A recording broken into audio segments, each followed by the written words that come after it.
Dans cette nouvelle vidéo, nous allons voir comment générer des numéros de compte, qui est tout simplement une deuxième partie, et de supprimer les sauts de ligne.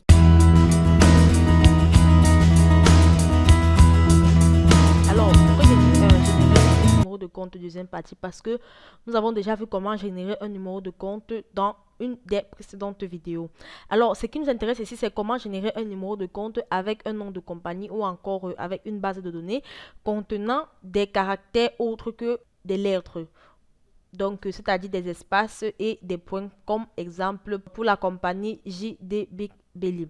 Alors, les formules que je vous ai présentées dans les précédentes vidéos pour générer automatiquement des numéros de compte à partir d'un nom de compte ne produit des chiffres valides que si les trois premières lettres du nom sont des lettres. Alors, si nous revenons par exemple à la précédente vidéo, aux bases de données de la précédente vidéo, ici les noms de compagnie, alors ici les noms de compagnie pour générer les numéros de compte ne contenaient pas de caractères autres que des lettres. Alors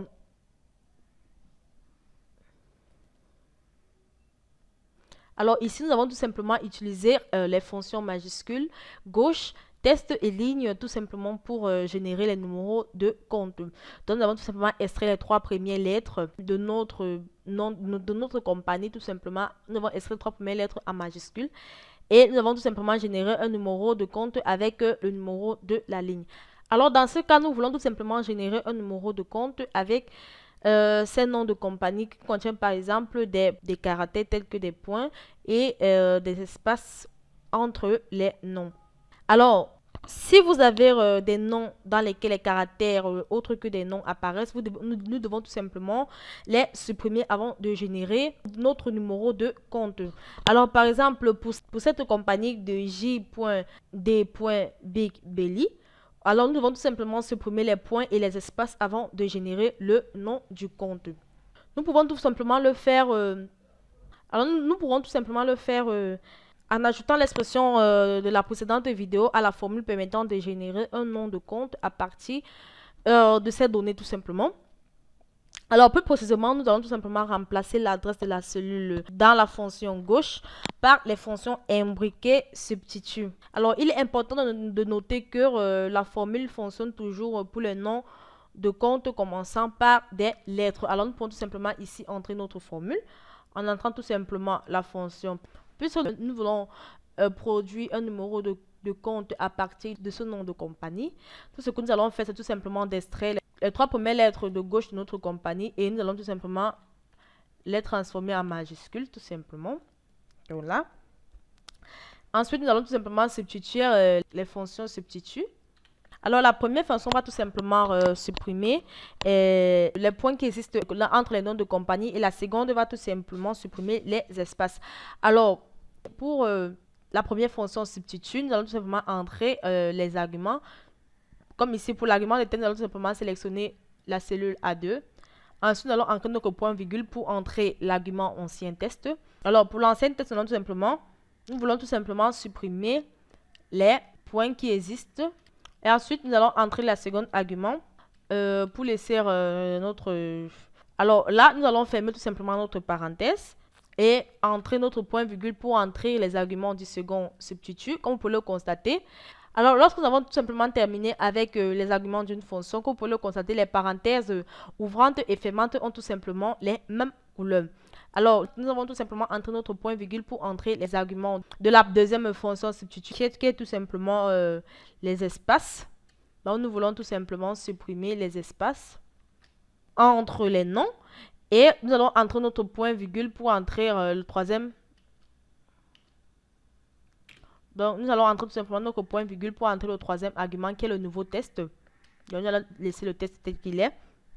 Ensuite, nous allons fermer notre parenthèse pour entrer le numéro des caractères de la fonction gauche. Alors, comme vous pouvez le constater, lorsque je ferme ma parenthèse, ici, elle a la même couleur que cette fonction substitut qui indique tout simplement les arguments de cette fonction-là. Alors, ici, nous avons tout simplement les arguments de la fonction gauche. Donc, je vais entrer mon point virgule pour entrer le numéro de caractères de la fonction gauche. Comme nous l'avons dit au début, nous voulons tout simplement extraire les trois premières lettres du nom de notre compagnie. Donc, nous allons tout simplement extraire les lettres J, D et B.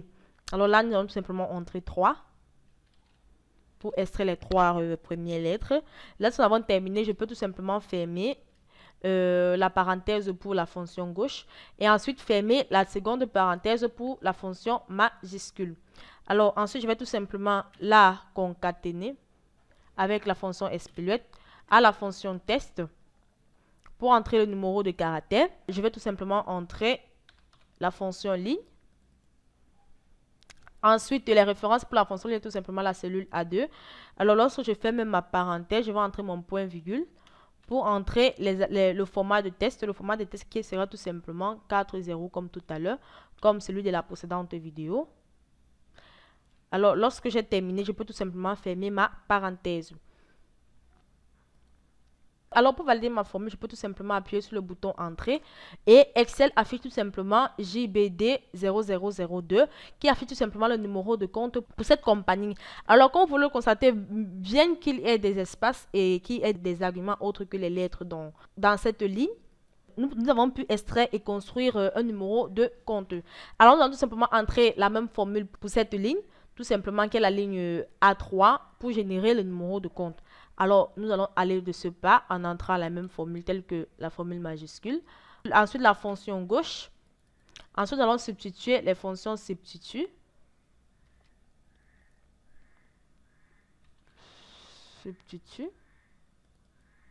Alors, ensuite, nous allons tout simplement entrer les arguments de la fonction substitut qui est tout simplement la fonction.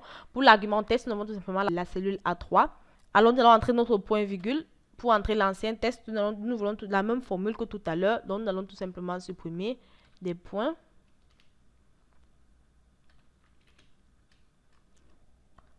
Alors, ensuite, notre point virgule pour entrer le nouveau test.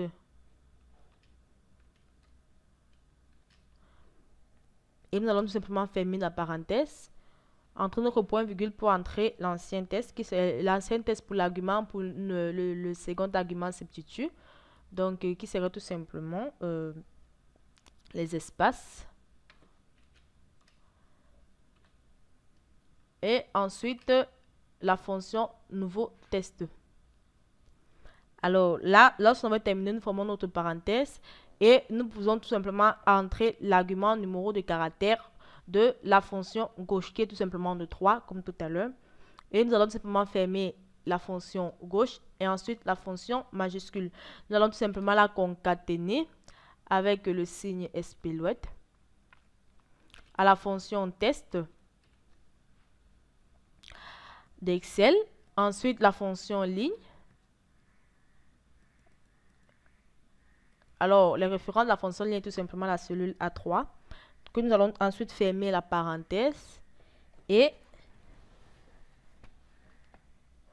entrer notre point virgule pour entrer les formats du test pour la fonction test. Donc ici, nous avons tout simplement, comme tout à l'heure, entré 4.0. Et lorsque nous avons terminé, nous fermons tout simplement notre parenthèse. Alors, lorsque nous avons terminé, nous pouvons tout simplement appuyer sur Entrée pour que Excel valide notre opération. Et comme vous pouvez le constater ici, nous avons tout simplement un numéro de compte qui est tout simplement PBK 0003 qui a tout simplement extrait les 3 premières lettres de ce nom de compagnie et a ajouté le numéro de compte à la fin en faisant référence à la ligne.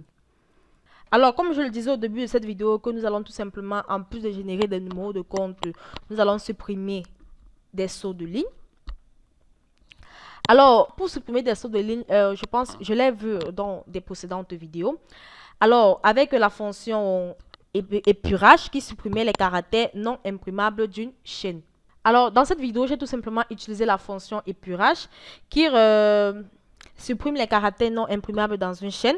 Alors, dans les exemples, j'ai tout simplement utilisé cette fonction pour supprimer les sauts de ligne d'une entrée de cellules multiples. Comme vous pouvez le constater, ça, c'est la base de données de la précédente vidéo où j'ai utilisé la fonction épurage. Alors, cependant, vous avez peut-être remarqué un petit problème avec le résultat.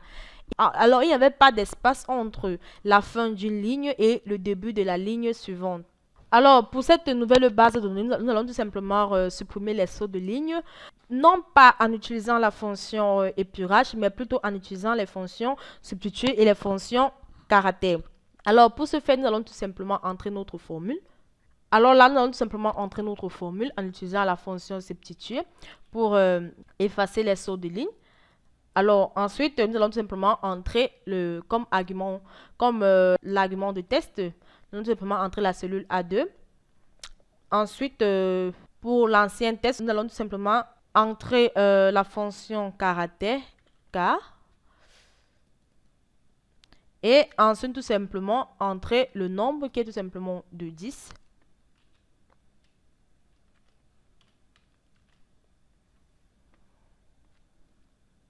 Et nous allons entrer tout simplement notre point virgule pour entrer le nouveau test.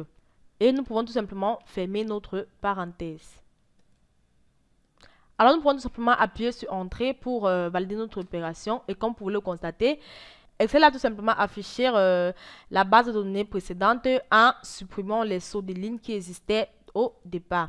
Alors, pour cette formule, nous avons tout simplement utilisé la fonction caractère qui renvoie tout simplement le caractère spécifique par le nombre numérique du jeu de caractères de votre ordinateur. Alors, au niveau de son argument, qui est tout simplement l'argument nombre, qui est tout simplement le nombre compris entre 1 et 255, indiquant le caractère que vous voulez obtenir. Alors, je pense que dans une de mes précédentes vidéos, j'ai montré les 255 caractères d'Excel qu'on pouvait rencontrer avec Excel. Donc, je pense que le caractère 10, ici tout simplement pour... alors, nous pourrons tout simplement entrer la même formule pour notre seconde ligne. Donc, nous allons tout simplement entrer la même formule, telle que la formule substitue. Ensuite, un numéro de caractère qui serait tout simplement la cellule A3. Nous allons entrer notre point virgule, ensuite entrer la fonction caractère. Alors, ensuite... après avoir entré la fonction caractère, donc nous allons entrer la fonction caractère. Ensuite, nous allons tout simplement entrer le nombre de caractères qui est de 10. Et nous allons fermer notre parenthèse. Et nous allons entrer tout simplement l'argument nouveau test, comme tout à l'heure. Et refermer notre parenthèse. Nous pouvons tout simplement appuyer sur entrée pour valider. Et vous pouvez le constater. Excel supprime tout simplement les sauts de ligne. Donc, c'est un peu ce qui se passe. En plus de la fonction épurage, vous pouvez tout simplement utiliser la fonction substitue et jumeler à la fonction caractère tout simplement pour supprimer les sauts de ligne dans votre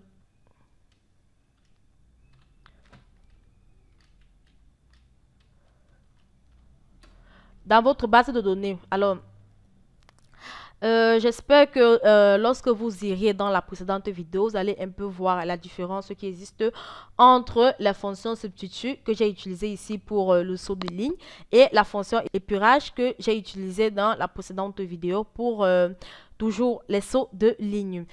Alors, comme vous pouvez le constater, nous avons une fonction de test peut jouer plusieurs rôles à la fois, sauf qu'il faut savoir comment les jumeler et comment les combiner pour obtenir le résultat souhaité. J'espère que vous avez aimé cette vidéo de l'entreprise Excel Group, entreprise spécialisée dans les prestations de services Microsoft Excel. Si vous avez aimé cette vidéo, n'oubliez pas de vous abonner et de cliquer sur le j'aime et ensuite de la partager. Si vous avez des questions à poser, soyez libre de les poser dans l'espace commentaire. Nous allons nous retrouver très prochainement.